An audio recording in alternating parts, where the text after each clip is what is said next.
Story time on how my dad forced me into getting an abortion.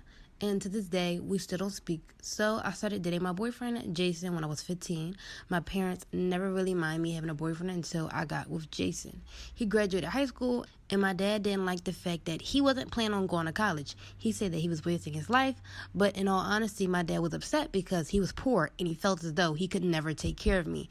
There were times when my dad tried to pay him to break up with me, but he'd never take the money. And for me, that was just so embarrassing. Right before my 16th birthday, I found out I got pregnant, and I was kind of happy about it, even though I was still in high school. I've seen plenty of girls making it work. I, of course, told my boyfriend, and we told our family, but my dad wasn't happy about it. About a week later, he told me we were going to the doctors to go see how far along I was. When I get there, I found out I was in an abortion clinic. If you want to know what happened after that, let me know down below in the comments. This is part 2 of how my dad forced me into getting an abortion. So like I said before, my dad lied to me and told me we were going to the doctor to see how far along I was. And when I get there, turns out he sent me to an abortion clinic. I got upset asking what was he trying to do. He explains to me why I shouldn't have the baby.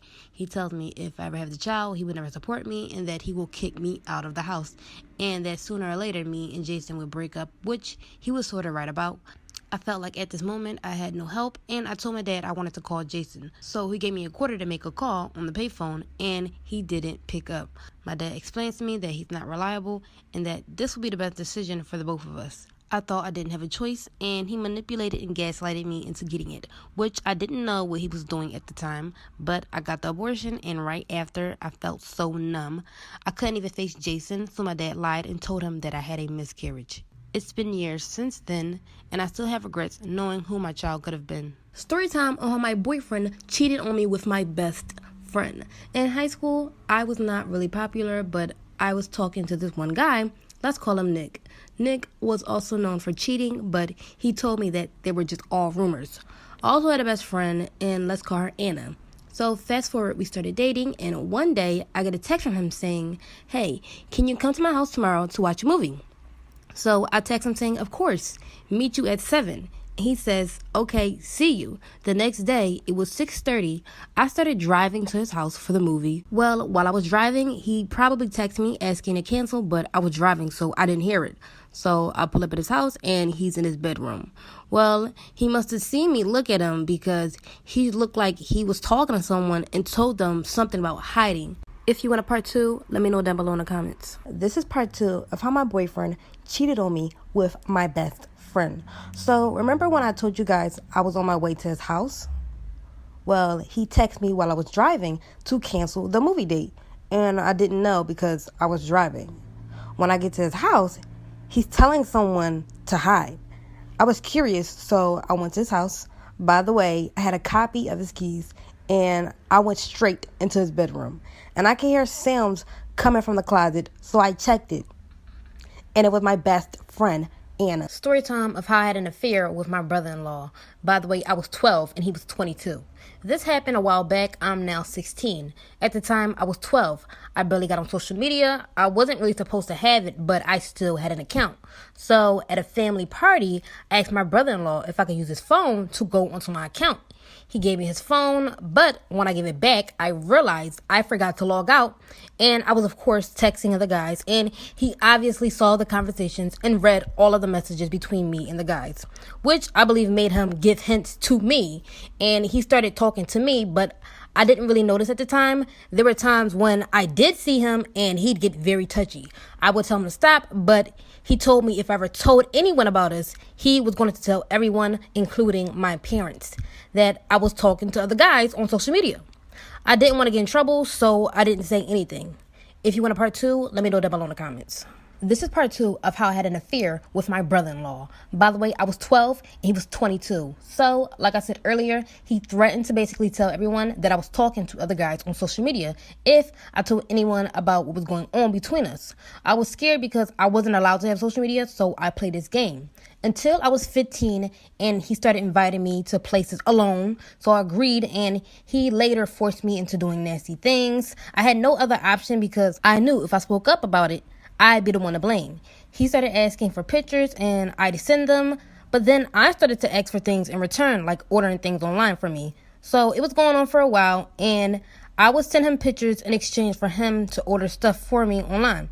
Until about a month ago, I was on my sister's iPad and I forgot to log out. And she saw all the messages of him asking for pictures, and thankfully I said no and kept denying it. Yes, I know I suck at logging off, but to this day, me and my sister barely. This is part 2 of how my best friend older brother tried to secretly date me. And I was 13 and he was 24. So he messages me asking for me to be his girlfriend and to send nudes. I told him I didn't feel comfortable doing that, but he said if I did not, he was going to break up with me. So I was dumb and I went ahead and sent them because that's what I thought you're supposed to do when you get into a relationship. So for a couple of weeks, we'd text. He'd call me once in a while.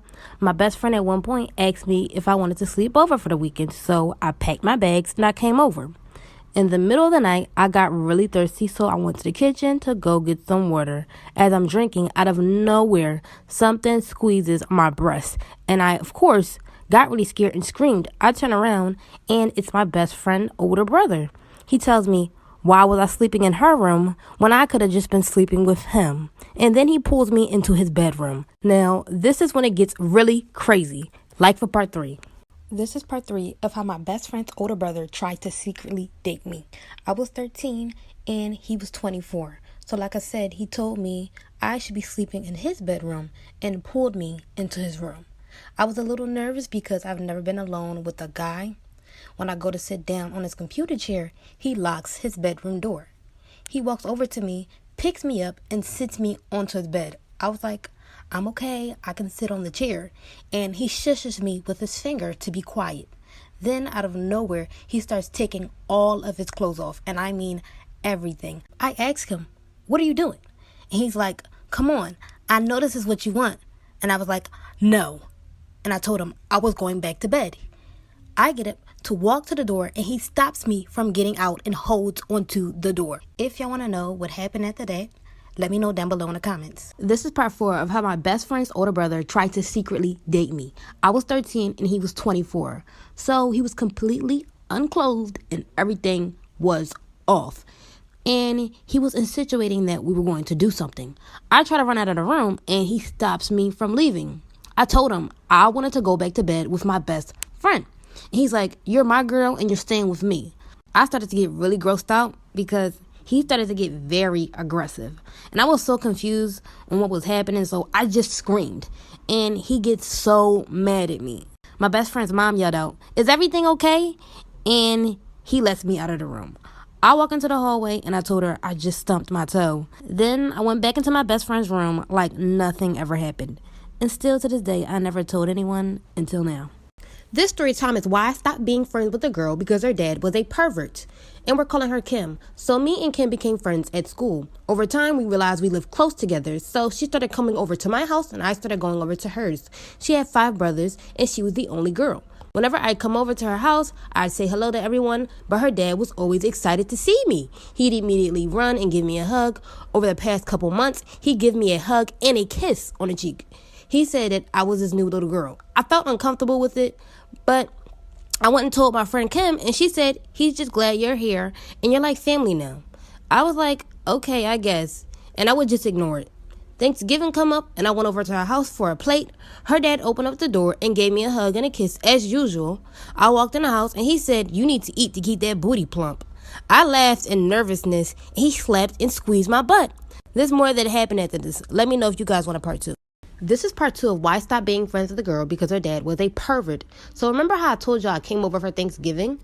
Her dad slapped and squeezed my butt. I was weirded out, but I laughed to hide how nervous and anxious I was. After I get a plate of food and I sit down with Kim, I told her dad slapped my butt. And she was like, yeah, okay, as if she didn't believe me. So again, I ignored the situation. As the day goes on, everyone is playing board games, laughing, and eating desserts. I had cheesecake and I'm lactose intolerant. And you know how that went. I left the family for a few minutes and I go to the bathroom. When I was all finished, I opened up the door and there was Kim's dad just sitting there smiling at me. I was like, oops, my bad. You were probably waiting for a while. Here you go. And I tried to move out of the way. But then he says, I don't need to go to the bathroom. He pushes me back in by the hips and locks the door. It gets really bad after this. Y'all let me know if I should make a part 3. This is part 3 of why I stopped being friends with the girl, because her dad was a pervert. So after her dad pushes me back into the bathroom and locks the door, he's sitting there smiling at me, and I asked him very nervously if I did something wrong. He was like, yes, you haven't been spending time with daddy, and he likes to jiggle my breasts in a weird way. At this point, I was backing up because he starts acting weird. Then he starts unzipping his pants and gets closer to me. And guys, their bathroom wasn't that big. I immediately took the Windex that was on top of their toilet and sprayed it into his eyes and quickly ran out of the bathroom. After this, her dad starts yelling. While I'm coming downstairs, everyone asks what's going on. I told the whole family what Kim dad has done, and one of their little brothers yells at me, calling me a whore. I then went to Kim saying, you gotta believe me, that's what happened. She's like, my dad would never do anything like that. Her mom walks up to me and tells me that I should leave. I start crying, and then her mom yells at me and tells me to go home. So I left and went home crying. After that, I never went back over to her house.